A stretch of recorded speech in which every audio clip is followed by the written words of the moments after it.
আমরা হবিগঞ্জের উদ্দেশ্যে রওনা দিয়েছি। 4টা বাইকে আছি 6 জন, যাচ্ছি হবিগঞ্জের উদ্দেশ্যে। মাত্র সকালের নাস্তা শেষ করলাম, 300 ফিট রোড পার হয়ে এসে আপনার যে ব্রিজটা আছে, ব্রিজটা পার হয়ে এসে তারপরে নাস্তা করলাম। নাস্তা করে আমরা রওনা দিয়েছি উদ্দেশ্যে হবিগঞ্জ। চলেন যাই, আপনাদেরকে দেখাই হবিগঞ্জ হাওড়, হবিগঞ্জে কি আছে, সাথে আপনাদের ব্লগ উপহার দেওয়ার উদ্দেশ্য তো আছেই, আর ঘোরার পাশাপাশি আপনাদের সাথে শেয়ার করা সব কিছুই থাকবে। চলুন দেখতে থাকুন, আমরা আগাই সামনের দিকে।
ভিউয়ার্স, নতুন গাড়িতে তেল একটু বেশি লাগবে বা লাগতেছেও, সেভাবেই জানানো হচ্ছে। আর আরপিএম আপনারা দেখতেই পাচ্ছেন সম্ভবত মিটারে ম্যাক্সিমাম 5,000 থেকে 6,000 ভিতরে যাচ্ছে না। যেহেতু নতুন গাড়ি, মেনটেন্যান্স অবশ্যই জরুরি, বাট ব্রেকিংটা অবশ্যই মেনটেন করা জরুরি, সেইভাবেই চালানো।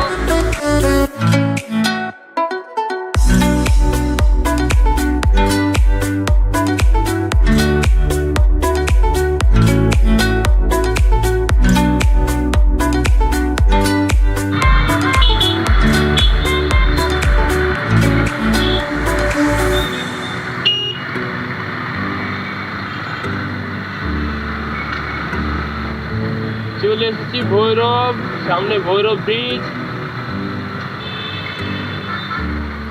এর আগে ভৈরব ব্রিজের ট্যুরে এসেছিলাম বেশ আগে। পাশাপাশি 3টা ব্রিজ অসাধারণ, সত্যি। আপনারা যারা দেখেছেন তারা জানেনই, যারা দেখেন নাই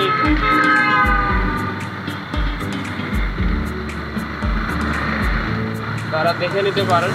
সামনে ভৈরব ব্রিজ, আমরা সম্ভবত ভৈরব ব্রিজে ওঠার আগে চা খাবো।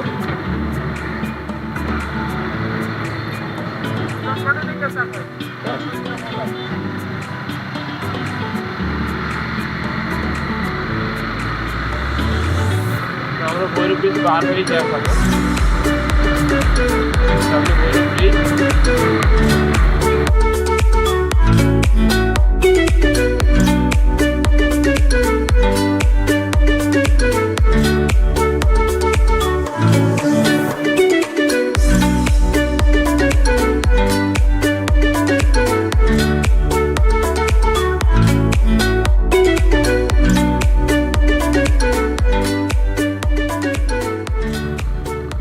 টোল দিয়ে বের হলাম। যারা আসেন নাই, বাইকে 10 টাকা করে টোল ভৈরব ব্রিজে। এখন ভৈরব ব্রিজে যাবো আমরা। পাশাপাশি 3টি সেতু এখানে, একটা রেল, সড়ক, 2টা সড়ক, সরি 2টা রেল, একটা সড়ক। সামনে গেলে আপনার পাশাপাশি দেখতে পাবেন।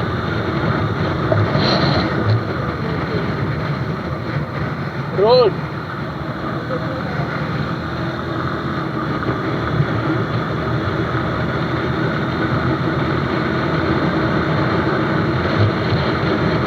আমরা সেতুতে উঠছি, ভৈরব সেতু।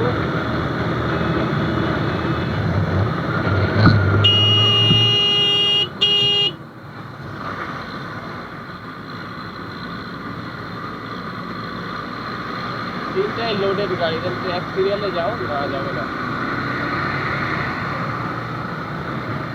এই যে ডান দিকে 2টা সেতু দেখছেন, লাল সাদা, আর এটা সড়ক সেতু। আমরা সেতুতে এখন দাঁড়াবো।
উড়াবো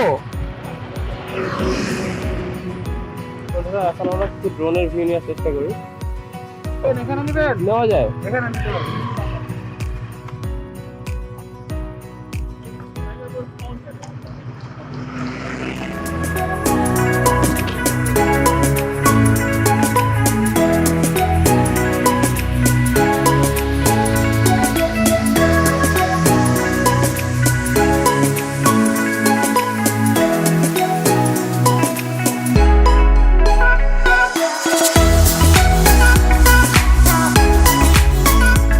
বন্ধুরা, খুবই সুন্দর এবং গ্রাম্য পরিবেশ, হাওর সমৃদ্ধ এলাকা। আপনারা যারা আসেন নাই, আসলেই বুঝতে পারবেন। নিকলি বা অন্যান্য প্লেস থেকে কোনো অংশ কম না। ঢাকা থেকে মাত্র 140 থেকে 45 কিলোমিটার দূরে এই অবস্থান হবিগঞ্জ। অনেক সুন্দর, আপনার ড্রোনের ভিউ থেকেই বুঝতে পারতেছেন। বাকিটা আমরা আরো দেখবো, সামনে চলেন দেখি, দেখলেই বুঝতে পারবো। বিকালবেলা আমাদের বের হওয়ার প্ল্যান, দুপুরবেলা যে রেস্ট নেওয়ার পরে বাকিটা রাস্তায় যাওয়ার পরে দেখতে পারবো। সঙ্গে থাকুন বন্ধুরা। আমরা আসছি এখন লাখাই উপজেলায়, আমাদের সিআরপিজেড মেম্বার রনি ভাইয়ের বাসার উদ্দেশ্যে আসা। বিষয়টা যদিও পূর্বে আমি জানতাম না, পরবর্তীতে জানতে পেরেছি। তো এখন সেখানে যে আমাদের রেস্ট এবং দুপুরের খাওয়া দাওয়া, তারপরে বিকালের ভিউ দেখতে, হাওড়ের ভিউ দেখতে আপনাদেরকে নিয়ে যাব। সে পর্যন্ত ভিডিও অবশ্যই দেখবেন। শেষে সূর্য ডোবার পরবর্তীতে এখানকার ভিউ, সুন্দর আবহাওয়া এবং পরিবেশ আপনাদের সামনে তুলে ধরা হয়েছে, এটা দেখতে পারবেন। এবং পার্ট 2-তে যেটা অবশ্যই দেখবেন, সে পর্যন্ত অপেক্ষা আপনারা করতে থাকেন। পার্ট 2-তে এখানকার ভিউ, আমরা অনেক ক্ষেত্রে নিকলি বা অনেক জায়গায় যেয়ে থাকি, সেখান থেকে অনেক বেটার ভিউ আমার কাছে এটা মনে হয়েছে। অবশ্যই দেখেন, দেখলে আপনারাও ফিল করবেন, আপনাদের আসতে মন চাইবে এই লাখাই উপজেলাতে, হবিগঞ্জের লাখাই উপজেলাতে। সত্যি অসাধারণ একটি হাওর সম্বলিত জায়গা, যেটা দেখতে এবং এরিয়াল ভিউ যেটা দেখতে পারবেন, দেখলে আসলেই আপনারা লোক সামলাতে পারবেন কিনা এটা আমি কনফিউজ। চলেন দেখে আসি, আপনাদেরকে দেখাই বিকালবেলা। সে পর্যন্ত ওয়েট করেন। লাইক করেন, সাবস্ক্রাইব করেন আমাদের চ্যানেলটি সাবস্ক্রাইব করে নিতে পারেন। আমাদের আপডেট সব কিছু সহজেই পেয়ে যাবেন। এবং এখন থেকে ট্রাভেল এবং এই রিলেটেড সকল ব্লগ আপনাদের সামনে ভিডিও আকারে তুলে ধরা হবে। আশা করি ভালো লাগবে। পার্ট 2 দেখার জন্য অবশ্যই ওয়েট করবেন, খুব শীঘ্রই পার্ট 2 আপলোড দেওয়া হবে। অবশ্যই দোয়া এবং শুভকামনা সবাইকে চাইবো, এবং অবশ্যই কমেন্টসে পরামর্শ দিবেন যে আসলে কি বিষয়গুলো আরও খেয়াল করা উচিত ভিডিও করার ক্ষেত্রে, যেহেতু নতুনভাবে শুরু করেছি। আপনাদের পরামর্শ অবশ্যই পাবো। ধন্যবাদ এতক্ষণ কষ্ট করে দেখার জন্য। Please like, comment, and subscribe. Thank you so much.